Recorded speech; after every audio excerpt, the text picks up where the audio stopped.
Hey MTG fam, happy Monday. I've been having a weird and stressful past couple of weeks and haven't really been on social media, but I have been brewing new silly stuff and making adjustments and upgrades on decks that I've already built. I know I subtly refer to my OJER AXONIL deck like all the time, but he is my baby and my baby deserves the best. He got a minor facelift this weekend to add some absolutely bonkers cards from more recent sets.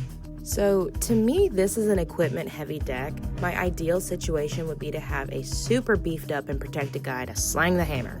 You know what I mean? I added Chainsaw from Duskmourn, cheap little thing that lasers a target on ETB, and the Chainsaw racks up rev counters every time one or more creatures dies. And the equipped creature gets +X+0, where X is the amount of rev counters on the saw. Sounds like a good time. Okay, these next two cards are so stupid. The power creep is real, but I'm not complaining. These two sorceries cost 1 red mana to cast. Boltwave from Foundations deals 3 damage to each opponent, and Tectonic Hazard from Lost Caverns of Ixalan deals 1 damage to each opponent and to each creature they control.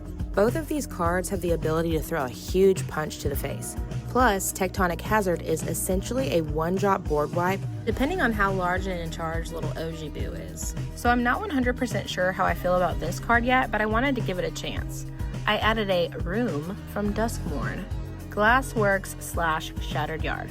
So 2 in red for Glassworks, which pings a target creature for 4, but I'm really more interested in Shattered Yard, dealing damage to each opponent on my end step. I feel like for 4 in a red, it should give a little more bang for its buck, but we shall see. This deck is definitely more spell-focused and less creature-focused, but I made some swaps to smush in this precious little angel baby from Bloomburrow. Sunspine Lynx is an elemental cat that costs 2 and 2 red to cast and has 2 static abilities. 1, players can't gain life.